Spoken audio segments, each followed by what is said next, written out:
C'était chez nos pères un usage. Observé encore de mon temps d'ajouter au début d'une lettre « Si ta santé est bonne, je m'en réjouis. Pour moi, je me porte bien. » À juste titre aussi, nous disons nous « Si tu pratiques la philosophie, je m'en réjouis. » C'est là en effet la vraie santé, sans laquelle notre âme est malade et le corps lui-même, si robuste qu'il soit, n'a que les forces d'un furieux ou d'un frénétique. Soigne donc par privilège la santé de l'âme, que celle du corps vienne en second lieu, et cette dernière te coûtera peu si tu ne veux que te porter bien. Car il est absurde, cher Lucilius, et on ne peut plus mécéant à un homme lettré, de tant s'occuper à exercer ses muscles, à épaissir son encolure, à fortifier ses flancs. Quand ta corpulence aurait pris le plus heureux accroissement, et tes muscles les plus belles saillies, tu n'égaleras point en vigueur et en poids les taureaux de nos sacrifices. Songe aussi qu'une trop lourde masse de chair étouffe l'esprit et entrave son agilité. Cela étant, il faut, autant qu'on peut, restreindre la sphère du corps et faire à l'âme la place plus large. Que d'inconvénients résultent de tant de soins donnés au corps. D'abord des exercices dont le travail absorbe les esprits et rend l'homme incapable d'attention forte et d'études suivies. Ensuite, une trop copieuse nourriture qui émousse la pensée. Puis, des esclaves de la pire espèce que vous acceptez pour maîtres, des hommes qui partagent leur vie entre l'huile et le vin, dont la journée s'est passée à souhait, s'ils ont bien et dûment sué, et pour réparer le fluide perdu, multiplier ces rasades qui à jeun doivent pénétrer plus avant. Boire et suer, régime d'estomac débilité. Il est des exercices courts et faciles qui déroidissent le corps sans trop distraire et ménagent le temps dont avant tout il faut tenir compte. La course, le balancement des mains chargées de quelques fardeaux, le saut en hauteur ou bien en longueur, ou comme dirait la danse des prêtres saliens, ou plus trivialement le saut du foulon. Choisis lequel tu voudras de ces moyens. L'usage te le rendra facile. Mais quoi que tu fasses, reviens vite du corps à l'âme. Nuit et jour, tu dois l'exercer. On l'entretient sans grande peine. Cet exercice, ni froid ni chaleur ne l'empêche, ni même la vieillesse. Cultive ce fond que le temps ne fait qu'améliorer. Non que je te prescrive d'être sans cesse courbé sur un livre ou sur des tablettes, il faut quelque relâche à l'âme, de manière toutefois à ne pas démonter ses ressorts, mais à les détendre.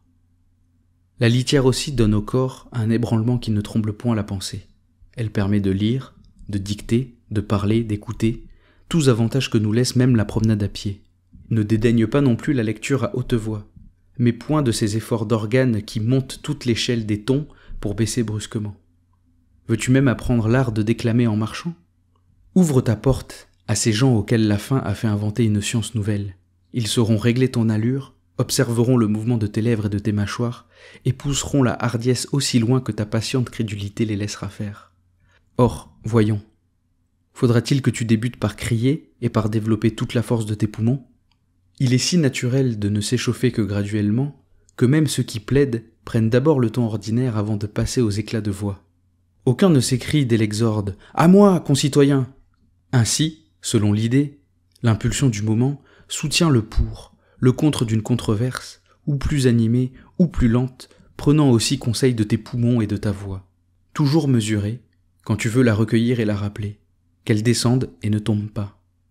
Qu'elle garde le diapason de l'âme sa régulatrice et ne s'emporte pas à l'ignorance et rustique manie de vociférer.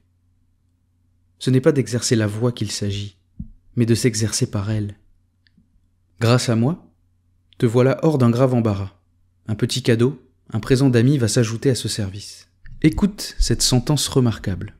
La vie de l'insensé n'est qu'ingratitude, qu'anxiété, qu'élancement vers l'avenir. Qui a dit ça ? Le même que ci-devant. Or, de quelle vie parle-t-il selon toi ? De quel insensé ? De Baba ? D'Ision ?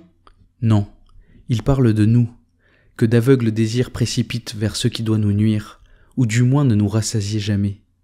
De nous qui, si nous pouvions l'être, serions satisfaits dès longtemps.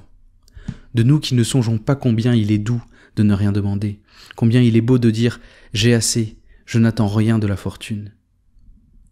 Ressouviens-toi maintes fois, cher Lucilius, de tout ce que tu as conquis davantage, et en voyant combien d'hommes te précèdent, songe combien viennent après toi. Si tu ne veux être ingrat envers les dieux et ta destinée, songe à tant de rivaux que tu as devancés. Qu'as-tu à envier aux autres ? Tu t'es dépassé toi-même. Fixe-toi une limite que tu ne puisses plus franchir quand tu le voudrais. Tu verras fuir quelques jours ces biens fallacieux, plus doux à espérer qu'à posséder.